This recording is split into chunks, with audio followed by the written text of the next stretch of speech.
லூக்கா 9வது அதிகாரம், லூக்கா 9வது அதிகாரம் 23வது வசனம். லூக்கா 9:23. பின்பு அவர் எல்லாரையும் நோக்கி, ஒருவன் என் பின்னே வர விரும்பினால் அவன் தன்னை தான் வெறுத்து தன் சிலுவையை அனுதினமும் எடுத்துக்கொண்டு என்னை பின்பற்ற கடவன். தன் ஜீவனை ரட்சிக்க விரும்புகிறவன் அதை இழந்து போவான். என் நிமித்தமாக தன் ஜீவனை இழந்து போகிறவன் அதை ரட்சித்துக் கொள்வான்.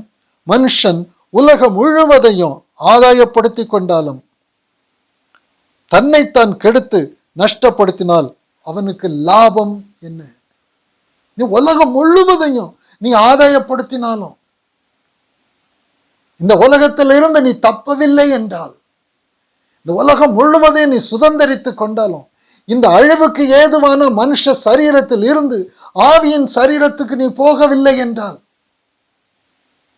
நீ உயிர்ப்பிக்கப்படவில்லை என்றால், மறுபடி ஆவியில் ஜனிப்பிக்கப்படவில்லை என்றால், இவை எல்லாவற்றையும் செய்கிறது கிறிஸ்துவின் சிலுவை. இந்த கிறிஸ்துவின் சிலுவைக்கு நீ பகைஞனாக இருக்கும் பொழுது, மனுஷ ஜீவிதத்தில் நீ சிக்கி கொண்டு இருக்கும் போது, உலகமே உனக்கு கிடைச்சாலும் சரி, நீ உலகம் முழுவதை நீ உனக்கு ஆதாயப்படுத்தி கொண்டாலும் சரி, இந்த உலகத்தின் அழிவிலிருந்து நீ தப்புவிக்கவில்லை என்றால், இந்த அழிவுக்கு ஏதுவான மரணத்துக்கு ஏதுவான சரீரத்தில் இருந்து நீ விடுதலை ஆகவில்லை என்றால், நீ உலகத்தை ஆதாயப்படுத்தி உனக்கு என்ன லாபம்? நீ எத்தனை வருஷம் இந்த உலகத்தில் வாழ போற? உனக்கு இந்த உலகத்தில் உள்ளவைகளா பாதுகாப்பு? இந்த வயிறா உனக்கு தேவன்? இந்த பூமிக்குரியவைகளா உனக்கு ஜீவன்? கிறிஸ்துவை நம்பியும் கிறிஸ்துவின் சிலுவையை பகைக்கிறவர்கள் வேறொரு மார்க்கத்தை உண்டு பண்ணியிருக்காங்க. தன் ஜீவனை ரட்சிக்க விரும்புகிறவன் அதை இழந்து போவான். எல்லாரும் ஜனங்கள் எல்லாரும் எப்படின்னா, தங்களுக்கு ஒரு பாதுகாப்பான ஒரு வாழ்க்கை வேணும் உலகத்தில். ஆண்டவர் எங்களுக்கு பாதுகாப்புலாம் ஒன்றும் கிடையாது, நாங்கள் தான் எங்களுக்கு பாதுகாப்பை உண்டாக்கிக்கிடணும். நாங்கள் உலகத்துக்குள்ளே போய் உலகத்தில் பணத்தை சம்பாத்தியம் பண்ணி உலகத்தின் காரியங்களை எல்லாத்தையும் நாங்கள் கொண்டு எங்களுக்கு ஒரு பாதுகாப்பான ஒரு வாழ்க்கையை நாங்கள் வைத்து கொள்ள வேண்டும். அதனால தான் இன்னைக்கு உலகம் முழுவதும் என்ன நடக்கும் அப்படின்னா, உலகத்தில் கல்வி ஒரு பக்கம், உத்தியோகம் ஒரு பக்கம், புசிப்பு, குடிப்பு, பெண் கொடுப்பு, பெண்ணெடுப்பு, இதுதான் இருக்கும். மனுஷன் ஓடி ஆடி செய்கிற காரியங்கள் எல்லாத்தையும் ஒட்டுமொத்தமா பார்த்தோமானால், புசிப்பு, குடிப்பு, பெண் கொடுப்பு, பெண்ணெடுப்பு, இதை சுத்திக்கிட்டு தான் இருக்கும் உலகம். உலக நன்மை. புசிக்கிறதுக்கு வேணும், குடிக்கிறதுக்கு வேணும், பெண் கொடுக்கணும், பெண் எடுக்கணும், கல்யாணம் பண்ணணும், சந்ததியை உருவாக்கணும். நோக்கம், சிந்தை முழுவதும் அவங்களுடைய லைஃப் பேட்டர்ன், அவங்களுடைய வாழ்க்கை முறைமை இந்த சிந்தையின் அடிப்படையில் தான் இருக்கும். எனக்கு புசிக்கிறதுக்கு வேணும், எனக்கு குடிக்கிறதுக்கு வேணும், எனக்கு பெண் கொடுக்கிறதுக்கு வேணும், எனக்கு பெண் எடுக்கிறதுக்கு வேணும். இப்படி தான் போயிட்டு இருந்தது. நோவாவின் காலத்தில் ஜனங்கள் இப்படி தான் இருந்தாங்க. நோவாவின் காலத்தில் ஜனங்கள் இப்படி தான் இருந்தாங்க. புசித்தாங்க, குடித்தாங்க, பெண் கொடுத்தாங்க, பெண் எடுத்தாங்க. அவங்களுடைய நோக்கம் முழுவதும், அவங்க சிந்தை முழுவதும் உலகத்தை எனக்கு ஆதாயப்படுத்திக் கொள்ளணும், உலகத்தில் எனக்கு ஒரு பாதுகாப்பு வேணும், உலகத்தில் உள்ள நன்மைகள் எல்லாம் எனக்கு வேணும், உலகத்தின் அழிவிலிருந்து நான் தப்பணும் அப்படிங்கிற எண்ணமே கிடையாது. நோவா 100 வருஷ காலமாக நீதியை குறித்து பிரசங்கித்தார். இது இல்லை வாழ்க்கை, புசிப்பும் குடிப்பும் அல்ல. நீங்க தேவனுக்கு முன்பாக குற்றமற்றவர்களாக மாறணும், நீங்க தேவனுடைய பிள்ளைகளாக மாறணும். தேவன் உங்களில் எந்த குற்றத்தையும் பார்க்கக்கூடாது. தேவனுக்கு முன்பாக குற்றவாளி எந்த நேரமும் சங்காரமாவான். நீங்கள் தேவனை பிரியப்படுத்தணும். எவ்வளவு நீதியை குறித்த உபதேசத்தை சொன்னார், அசையவே இல்லை ஜனங்கள். எங்களுக்கு புசிப்பு தாங்க பெருசு, எங்களுக்கு குடிப்பு தான் பெருசு, எங்களுக்கு கல்யாணம் ஆகணும், பெண் கொடுக்கணும், நாங்கள் பெண் எடுக்கணும், இந்த காரியத்துக்கு தான் உலகத்தில் நாங்கள் அப்படியே தான் நாங்கள் சுற்றிக்கிட்டு இருப்போம்.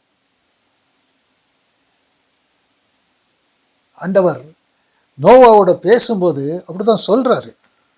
ஆதியாகமம் 6வது வசனத்துல, 6வது அதிகாரத்துல,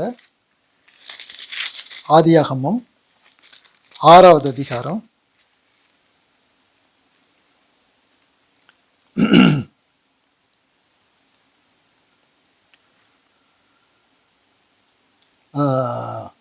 11வது வசனம், பூமியானது தேவனுக்கு முன்பாக சீர்கட்டிருந்தது, பூமி கொடுமையினால் நிறைந்திருந்தது.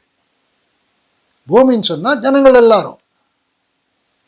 நோவாவின் காலத்துல தேவன் நோவாவோட சொல்றார் அப்படி, பூமியானது தேவனுக்கு முன்பாக சீர்கெட்டதா இருந்தது, பூமி கொடுமையினால் நிறைந்திருந்தது. அவர் சீர்கெட்டதுன்னு சொல்றது என்ன, கொடுமை என்று சொல்கிறது என்ன? தேவன் பூமியை பார்த்தார், இதோ அது சீர்கெட்டதா இருந்தது, மாம்சமான யாவரும் பூமியின் மேல் தங்கள் வழியை கெடுத்து கொண்டிருந்தார்கள். அவங்க வேறொரு மார்க்கத்தை போய்கொண்டிருந்தாங்க. தேவன் தங்களுக்கு கொடுத்திருந்த வழியில் நடக்காதபடிக்கு ஆவியின் சிந்தையை எடுத்துக்கொள்ளாம தங்களுக்கு பிரியமான ஒரு மார்க்கத்தில் மனுஷ சிந்தையில் தங்களுடைய வழியை கெடுத்து கொண்டிருந்தார்கள். பூமி சீர்கெட்டதா இருந்தது, அது கொடுமையினால் நிறைந்திருந்தது. இந்த சீர்கெட்டது என்ன, இந்த கொடுமை என்ன, இவங்க போகிற மார்க்கம் என்ன என்பதை மத்தேயு புஸ்தகம் 24 ஆண்டவர் வெளிப்படுத்துகிறார். மத்தேயு 24வது அதிகாரம், மத்தேயு புஸ்தகம் 24வது அதிகாரம்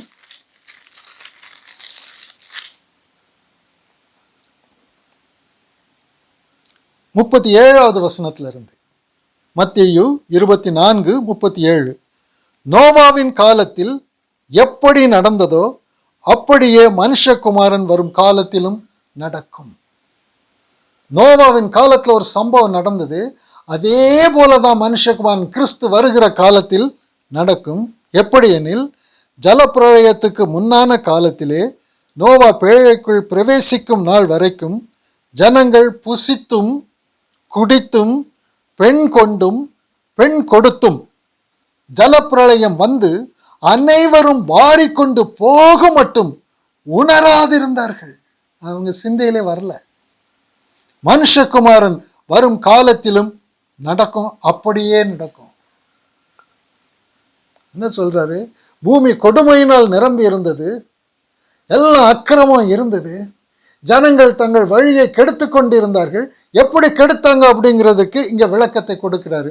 புசித்தாங்க, குடித்தாங்க, பெண் கொடுத்தாங்க, பெண் எடுத்தாங்க. புசிக்கிறதும் குற்றமில்லை, குடிக்கிறதும் குற்றமில்லை, பெண் கொடுக்கிறதும் குற்றமில்லை, பெண் எடுக்கிறதும் குற்றமில்லை.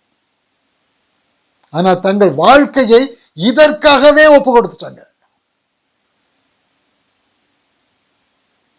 இந்த காரியம் எதுவுமே குற்றமில்லை, ஆனால் தங்களுடைய வாழ்க்கையின் நோக்கமே புசிப்பு, குடிப்பு, பெண் கொடுப்பு, பெண் எடுப்பு என்று தங்களுடைய வாழ்க்கையை கெடுத்துட்டாங்க.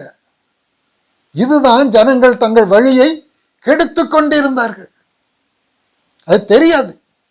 நான் தேவன் எனக்கு கொடுத்திருக்கிற ஜீவ மார்க்கத்தை கெடுத்து மரண மார்க்கத்தில் நான் போய்கொண்டு இருக்கிறதே தெரியாது. புசிக்கிறேன், சம்பாத்தியம் பண்றேன், குடிக்கிறேன், பெண் கொடுக்கிறேன், பெண் எடுக்கிறேன், கல்யாணம் நடக்கு, எல்லாம் நல்லபடியா நடக்கு. இதுல என்ன பாவம் இருக்கு? புசிக்கிறது பாவமா, குடிக்கிறது பாவமா, பெண் கொடுக்கிறது, பெண் எடுக்கிறது பாவமா? ஒன்றுமில்லையே. இதுல என்ன பாவம் இருக்கு? ஆண்டவர் என்ன சொல்றாரு? தங்கள் மார்க்கத்தை கெடுத்து, தங்கள் வழியை கெடுத்து கொண்டார்கள். ஜீவனுக்கு போகின்ற மார்க்கத்துக்கு பதிலாக மரண மார்க்கத்தில் போய்கொண்டு இருக்கிறார்கள். அவர்கள் தேவன் வயிறு, அவர்கள் இம்மைக்குரியவைகளை தேடுகிறார்கள். அவர்கள் கிறிஸ்துவை விசுவாசித்தும் அவர்கள் கிறிஸ்துவின் சிலுவைக்கு பகைஞர். இந்த உலகத்தை தேடிக்கொண்டு இருக்கிறீங்களே, இந்த உலகம் உங்களுக்கு கொடுக்க போகிற மரணம் என்னன்னு தெரியுமா? அழிவு என்னன்னு தெரியுமா? இந்த உலகத்திலிருந்து தப்பிக்க வேண்டாமா? இந்த ஜன்ம சரீரம், மாம்ச சரீரத்திலிருந்து தப்பிக்க வேண்டாமா? உலகத்தை ஆதாயப்படுத்தி கொண்டால் போதுமா? அது உங்களுக்கு ஆத்தும மீட்பாக இருக்குமா? உங்களுக்கு ஜீவனை கொடுக்குமா? உலகம் எவ்வளவு கொடிய உலகம்! என்னென்ன சம்பவங்கள் இந்த உலகத்துல நடக்கும். உங்க சரீரத்துக்கு ஒரு கேரண்டி உண்டா? கிடையாதே. உலக பிரகாரமான காரியங்கள் சிக்கி கொண்டு இருக்கிற ஒவ்வொரு சிந்திக்க வேண்டிய காரியம், உலகத்திலிருந்து நான் தப்பி இருக்கிறேனா? தப்ப முயற்சிக்கிறேனா? உலகம் அழிவிற்குரியது, வானமும் பூமி ஒழிந்து போகும்னு சொல்றாரு. இந்த அழிவில் இருந்து நான் தப்ப வேண்டாமா? ஒரு மனுஷ சரீரத்திலிருந்து தப்புகிறதற்கு தான் கிறிஸ்துவின் சிலுவை கொடுக்கப்பட்டிருக்கு. மனுஷ ஜீவிதத்திலிருந்து தப்புகிறதுக்கு தான் கிறிஸ்துவின் சிலுவை கொடுக்கப்பட்டிருக்கிறது. கொலோசையர் 2வது அதிகாரம், கொலோசையர் புஸ்தகம் 2வது அதிகாரம்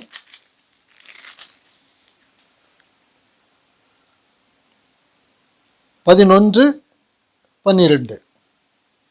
அல்லாமலும் நீங்கள் கிறிஸ்துவை பற்றும் விருத்த சேதனத்தினாலே மாம்சத்துக்குரிய பாவ சரீரத்தை களைந்து விட்டதினால் கையால் செய்யப்படாத விருத்த சேதனத்தை அவருக்குள் பெற்றீர்கள். மாம்ச சரீரம் களைந்து விடப்பட்டிருக்கிறது. கிறிஸ்து சிலுவையில் அறையப்படும் பொழுது நம் அனைவருடைய மாம்ச சரீரம், பௌதிக சரீரம் மரணத்திற்குள்ளாக்கப்பட்டிருக்கிறது.